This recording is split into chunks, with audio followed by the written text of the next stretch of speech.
Film America के एक महंगे और खूबसूरत एरिया से स्टार्ट होती है जहां रहना हर इंसान का ख्वाब होता है, लेकिन अब यही जगह खौफनाक जहन्नुम बन चुकी है क्योंकि यहाँ एक ऐसी दहशत ने जन्म ले लिया है जो किसी को जिंदा नहीं छोड़ती। एक मॉडल जिसका नाम कैट है अपने नन्हे पप्पी को वॉक पर लेकर निकलती है। वो एक खूबसूरत लोकेशन देखती है और वहां सेल्फीज लेने लगती है। जब वो तस्वीरें दोबारा देखती है तो उसे महसूस होता है कि उसके बिल्कुल पीछे कोई इंसान खड़ा है। ये देखकर वो खौफ से जम जाती है। उसी लम्हे उसका पप्पी झाड़ियों में भाग जाता है और जोर जोर से चीखने लगता है। कैट उसे वापस बुलाने की कोशिश करती है मगर झाड़ियों से सिर्फ कुत्ते का कॉलर बाहर आता है। ये देखकर उसके जिस्म में कपकपाहट पैदा हो जाती है। घबराहट में वो सड़क पर कदम रख देती है और एक तेज रफ्तार गाड़ी से टक्कर मार देती है जिससे वो दूर जा गिरती है। जमीन पर पड़ी हुई हालत में हम उसके इर्द गिर्द साए हरकत करते देखते हैं जो दरअसल क्योटीज होते हैं। ये आम जंगली जानवर नहीं बल्कि भेड़ियों से भी ज्यादा खूनख्वार हैं। इंसानों ने उनके जंगलात तबाह कर दिए हैं और अब ये जानवर इंसानों पर रहम नहीं करते।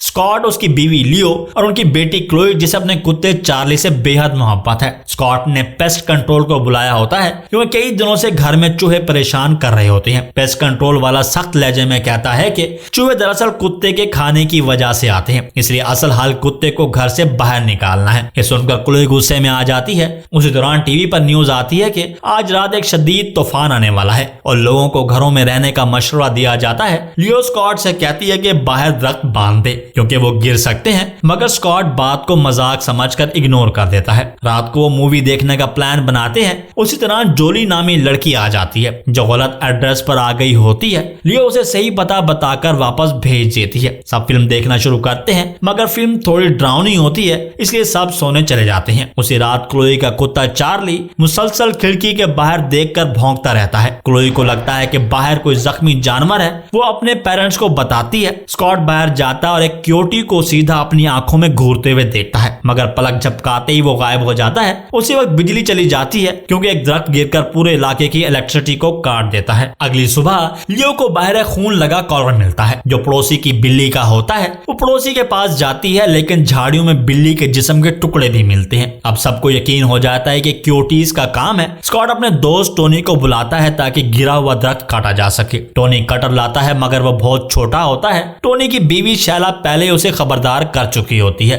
कि ज्यादा देर वो घर से बाहर ना रहे। कुछ देर बाद टोनी वापस जाने लगता है। रास्ते में कई क्योटीज उस पर हमला कर देते हैं, उसे मार डालते हैं। इधर शैला मुसलसल टोनी को फोन करती रहती है। अचानक उसे बाहर फोन की आवाज सुनाई देती है। दरवाजा खोलते ही उसे क्योटीज नजर आते हैं। वो आग जलाकर उन्हें डराने की कोशिश करती है मगर खुद आग में जलकर मर जाती है। अगले दिन खतरा स्कॉट के खानदान के करीब आ जाता है। स्कॉट गैराज का दरवाजा बंद कर देता है मगर वो अब भी सूरत हाल को संजीदगी से नहीं लेता। वो समझता है कि कोई आम जंगली जानवर भटक कर आ गया होगा क्योंकि इस इलाके में ऐसा कभी कभार हो जाता है। उसे अंदाजा नहीं होता कि असल खतरा उससे कहीं ज्यादा बड़ा है। उसी दौरान हम ट्रैप और जोली को देखते हैं जो लियो के पड़ोसी हैं। दोनों अपने घर में होते हैं कि अचानक क्योटीज उनके सामने आ जाते हैं। शुरू में ट्रैप को लगता है कि ये जानवर खुद ही चले जाएंगे लेकिन आहिस्ता आहिस्ता उनकी तादाद बढ़ने लगती है। खतरा देखकर ट्रैप अपनी गन निकालता है और फायरिंग करना शुरू कर देता है। क्योटीज की तादाद बहुत ज्यादा होती है इसलिए ट्रैप जोली का हाथ पकड़कर भागने लगता है मगर क्योटीज उनका पीछा नहीं छोड़ते।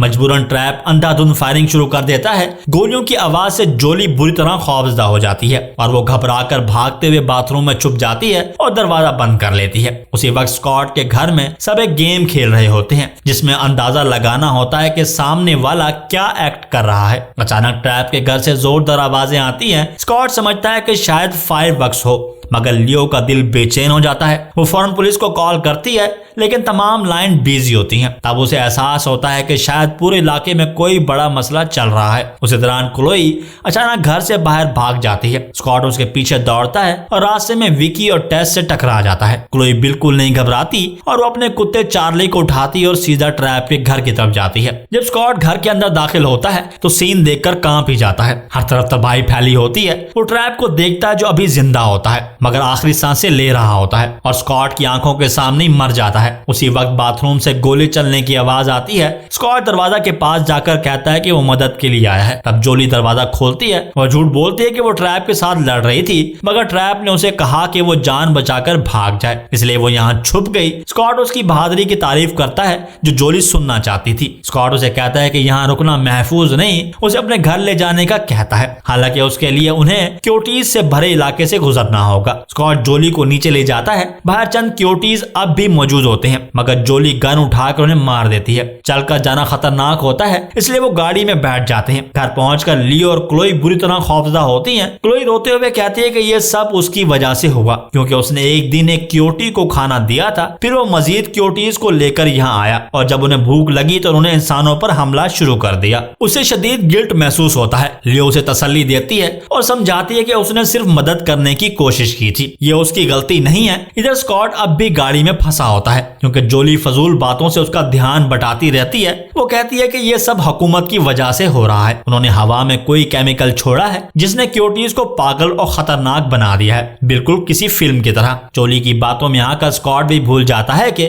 मेन गेट खोलना बाकी है। जब उसे याद आता है तो वो बहुत देर कर चुका होता है। वो हिम्मत करके गाड़ी से गेट तोड़ देता है। गाड़ी बुरी तरह डैमेज हो जाती है और उन्हें पैदल चलना पड़ता है। उसी लम्हे एक सिक्योरिटी स्कॉट के कंधे पर हमला कर देता है। इस बार जोली कुछ नहीं करती, बस खड़ी खड़ी देखती रहती है। लियो फौरन आगे बढ़ती है और स्कॉट की जान बचा लेती है। अब सब एक ही छत के नीचे आ जाते हैं और कुछ हद तक महफूज महसूस करते हैं, मगर असल खतरा अभी खत्म नहीं हुआ होता कि अब सब लोग एक ही घर में जमा हो चुके होते हैं, जिससे उन्हें वक्ती तौर पर लगता है कि शायद वो महफूज हैं, मगर हकीकत में खतरा भी टला नहीं होता। ट्रैप के घर में जलती हुई कैंडल्स आहिस्ता आहिस्ता आग पकड़ लेती हैं। पहले पर्दे जलते हैं, फिर आग पूरे घर में फैलने लगती है और वो आग धीरे धीरे स्कॉट के घर की तरफ भी बढ़ने लगती है। हर गुजरते लम्हे के साथ हालात मजीद खराब होते जा रहे होते हैं। रात गुजरने लगती है और सबको एहसास हो जाता है कि सुबह तक कोई मदद आने वाली नहीं, उन्हें खुद ही सरवाइव करना होगा। इसी दौरान अचानक ऊपर की मंजिल से आवाज आती है। एक सिक्योरिटी खिड़की के जरिए घर के अंदर दाखिल हो चुका होता है, वही खिड़की जिसे लियो ने पहले बंद किया था। जैसे ही वह सिक्योरिटी सीढ़ियों से नीचे उतरने लगता है, घर में मौजूद हर शख्स जहां जगह मिलती है वहीं छुप जाता है, मगर क्लोई ऊपर चली जाती है क्योंकि वहां रखे हुए चिकन की खुशबू जानवरों को अपनी तरफ खींच रही होती है। क्लोई जानती है कि अगर सिक्योरिटी नीचे आया तो सब खतरे में होंगे, इसलिए वो खुद को कुर्बान करने का फैसला करती है। ऊपर जाकर क्लोई ये गलती कर बैठती है,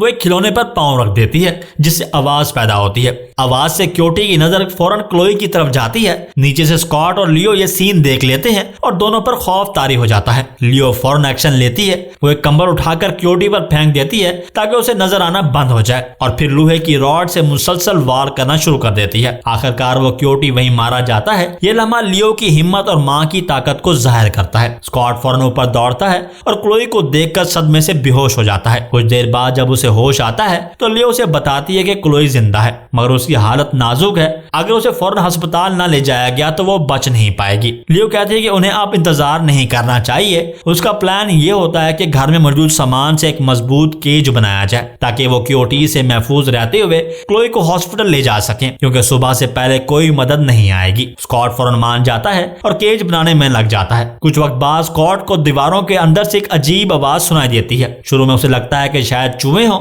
मगर गौर से सुनने पर आवाजें कुत्तों जैसी लगती हैं। वो अजीब बात होती है क्योंकि दीवारों में कुत्ते कैसे हो सकते हैं। तजस्सुस और फिक्र के बायस स्कॉट एक तंग शिफ्ट में दाखिल हो जाता है। अंदर जाकर वो हैरान रह जाता है क्योंकि वहां बेबी सिक्योरिटीज फंसे होते हैं। तब उसे समझ आता है कि शायद यही बच्चे बाहर मौजूद सिक्योरिटीज के गुस्से और हमलों की असल वजह है। स्कॉट बड़ी एहतियात से उन बेबी सिक्योरिटीज को बाहर निकालता है और उन्हें इस प्लास्टिक केज के करीब रख देता है जो उसने बनाया होता है। थोड़ी देर बाद एक सिक्योरिटी आती है, अपने बच्चों को देखती है और पुरसुकून हो जाती है। उन्हें उठाती है और बगैर किसी हमले के वहां से चली जाती है। ये लम्हा सबके लिए उम्मीद की एक किरण होता है। अब उन्हें मौका मिल जाता है कि वो घर से निकलकर हॉस्पिटल की तरफ रवाना हो। जब सिक्योरिटी अपने बच्चों को लेकर खामोशी से वहां से चली जाती है तो स्कॉट, लियो और क्लोई को लगता है कि शायद अब खतरा खत्म हो गया है। वो सब तेजी से घर से बाहर निकलते हैं क्योंकि क्लोई की हालत मुसलसल बिगड़ रही होती है और अब उसे फौरन हॉस्पिटल पहुंचाना जरूरी होता है। क्लोई को यकीन होने लगता है कि अब सब कुछ काबू में है और वो कुछ हद तक पुरसुकून हो जाती है, लेकिन यह सुकून ज्यादा देर कायम नहीं रहता। अचानक एक और सिक्योरिटी हमला कर देता है और क्लोई पर झपट पड़ता है। इस बार स्कॉट खुद आगे बढ़ता है और पूरी ताकत से उस सिक्योरिटी को मार देता है ताकि अपनी बेटी की जान बचा सके। यह लम्हा स्कॉट के लिए फैसला कुन होता है क्योंकि वो समझ जाता है कि अगर वो यहाँ एक लम्हा और रुके तो उसका पूरा खानदान मारा जा सकता है। अब एक सेकंड जाया किए बगैर वो सब वैन में बैठ जाते हैं और तेजी से वहां से निकलने लगते हैं। स्कॉट जानता है कि अब इस जगह से निकलना ही वाहिद रास्ता है, वरना सिक्योरिटी पुलिस एक एक करके उस सबको खत्म कर देंगे। वो जितना हो सके तेजी से गाड़ी चलाता है। जब वो कुछ फासले पर पहुंचते हैं तो अचानक पीछे से एक जोरदार धमाका होता है। स्कॉट मुड़कर देखता है तो उसका पूरा घर आग के शोलों में फट चुका होता है। असल में ट्रैप के घर में लगी आग पहले स्कॉट के घर तक पहुंच चुकी थी और जैसे ही आग ने गैस लाइन को छुआ पूरा घर एक बड़े धमाके के साथ तबाह हो गया। ये सीन देखकर स्कॉट को एहसास होता है कि अगर वो चंद मिनट भी देर कर देते तो वो सब जिंदा जल जाते। वो समझ जाता है कि उनकी जान सिर्फ इसलिए बची क्योंकि उन्हें वक्त पर फैसला लिया और हार नहीं मानी। आखिरकार वो हॉस्पिटल तरफ बढ़ते हैं, उम्मीद के साथ कि क्लोई को बचाया जा सके। इस आजमाइश ने उन्हें ये सिखा दिया होता है कि सर्वाइवल सिर्फ वक्त से नहीं बल्कि सही वक्त पर फैसला लेने से मुमकिन होता है। उसी के साथ ये फिल्म एंड हो जाती है।